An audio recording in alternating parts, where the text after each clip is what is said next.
All right, we mentioned that we're going to have a chance to get a national perspective now from one of our favorite writers from thesportingnews.com. That would be Sean Deveney. Sean, how are you, sir?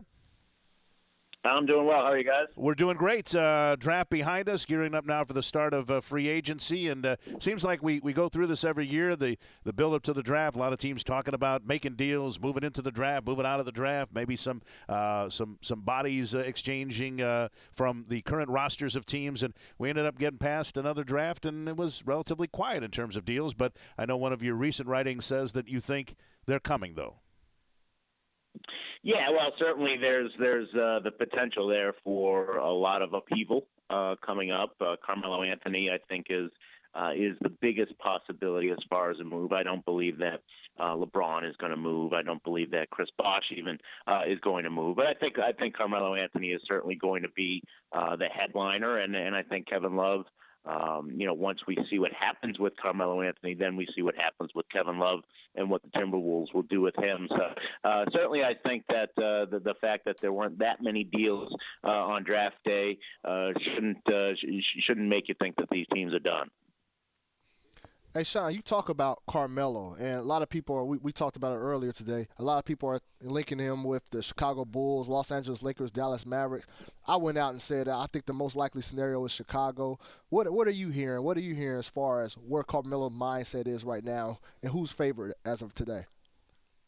Yeah, Chris, I've been hearing the same things. That there is still a chance he could go back to New York, and the fact that he's from there. The fact that he, made such a big deal about agitating to getting to New York to begin with, when he was with Denver and sort of forcing that trade, some of that could still appeal to him. Certainly his wife has indicated she wouldn't mind staying around in New York. There's those sort of factors, and certainly all that could wind up weighing on him to the point where he goes back to the Knicks. Having said that, if he leaves, I think it's going to be the Bulls. All the indications certainly are the Bulls are ready to roll out the red carpet and really try to pitch him on their situation.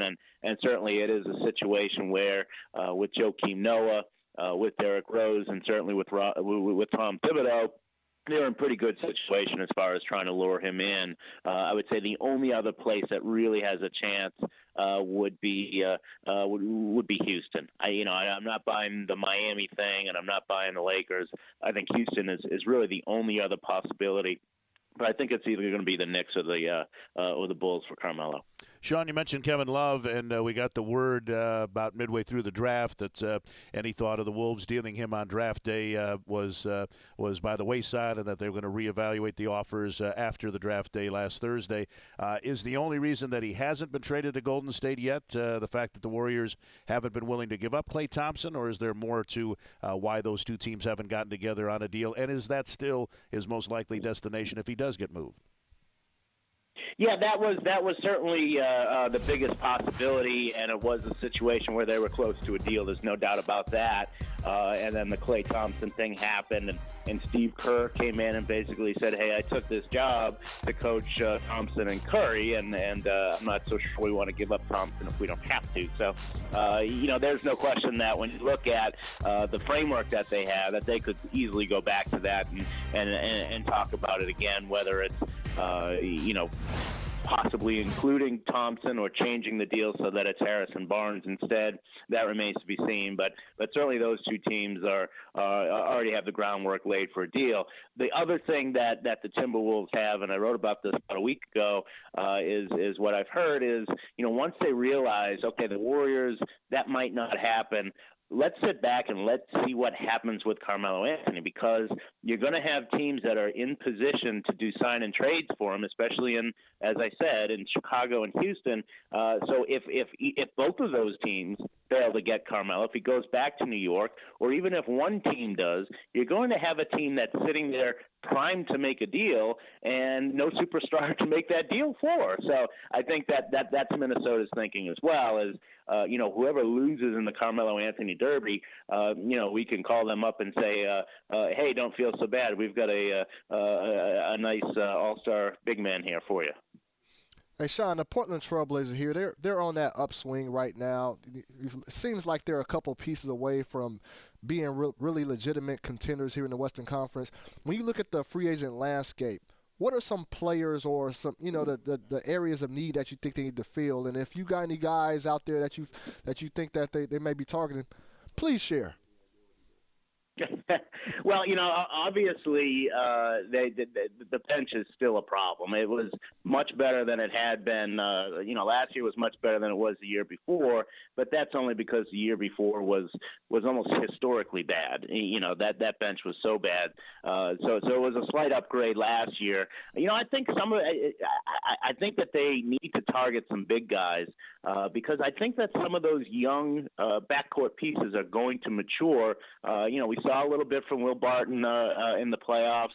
Certainly, if C.J. McCollum can have a healthy summer and be prepared for next year, that'll go a long way. I'm not so sure they really need to focus too much on the backcourt. I think they need to go front court. And, part of the problem is, look, big guys don't grow on trees, of course, and that's going to be tough to just, reach out and grab some of these guys. But, I think some of these backup guys like Mike Scott from Atlanta, not a big name, but he's the kind of guy that helps you win. He's the kind of guy who's going to come in, he'll throw some elbows around, he'll grab some rebounds, doesn't need the ball.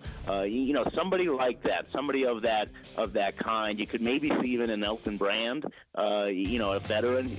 That I think is certainly the kind of player that they could use. Again, I mean, this is not anything that's going to get you too excited, but I think they've got to be thinking in terms of obviously, you've got a pretty big free agent in 2015, possible free agent in terms of Aldridge to take care of. And you also have, you're going to have some young guys that you're going to have to pay as well. So, I think that you really have to think in terms of big guys, but not big names. Now, Chris had mentioned earlier, Sean, his kind of feel that guys like Spencer Hawes and Channing Frye would be a couple of fits. Again, big guys, as you mentioned. Hawes would have to take less money to get the mid-level exception from the Blazers, but a guy that has Northwest roots. Channing Frye lives here in the offseason, so guys that you wouldn't have to sell the city of Portland on. And in the case of Frye, somebody who's already been here. And in the case of Hawes, somebody who's played in this area before in his college and pro days. So do you think either of those guys would be a good fit? Sure, yeah, and that's exactly what I'm talking about. Is you need to focus on those sort of veteran role players, guys who know what their role is, who can really shore up that bench.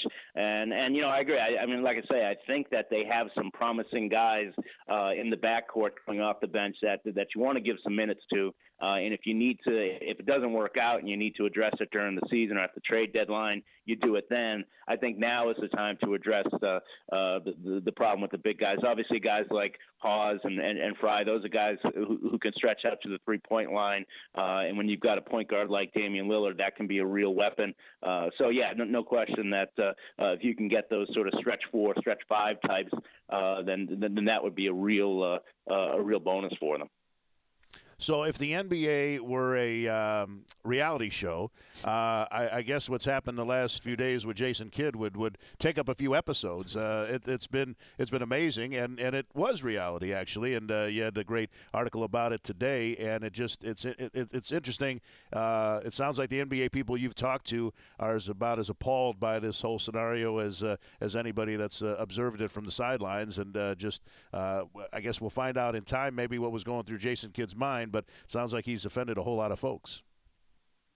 Yeah, there is certainly in the NBA there is sort of a coaching fraternity, and there's certain unwritten rules that you don't violate, and you rarely see coaches do that sort of thing, where they'll even talk about a job that somebody else is in, because they understand. They understand that losing a job as a coach is a devastating thing. Now you don't know what your future is. You don't know where your family's going to go. You don't know.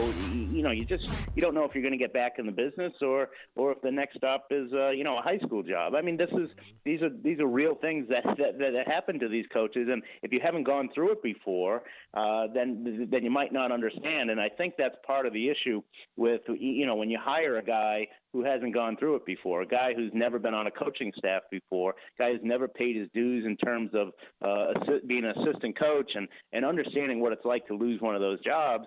I think it's hard for those kinds of coaches coaches to understand. And certainly the way that Jason Kidd has behaved here, basically going after 3 different jobs, trying to get Willie King's job, then trying to get both John Hammond and Larry Drew's job. Finally, just wind up getting Larry Drew fired, basically. That's something that you just don't do. And he really has offended, I think, a lot of people. The coach that I spoke with, was pretty irate when I talked to him.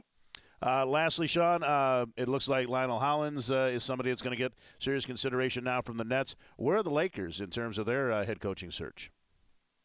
Yeah, well, this could really hurt the Lakers because Hollins was certainly one of the possibilities that they had coming in, and Byron Scott was another one, but I think Hollins would have been the better candidate for them, given his track record, given his much better resume. The funny thing about Hollins is, he probably would have coached the Nets last year if Jason Kidd hadn't jumped in at the last minute and been the guy there. Hollins was pretty much on track to get that job. So it's almost like he's getting the job only a year later, and after much more drama and much more craziness.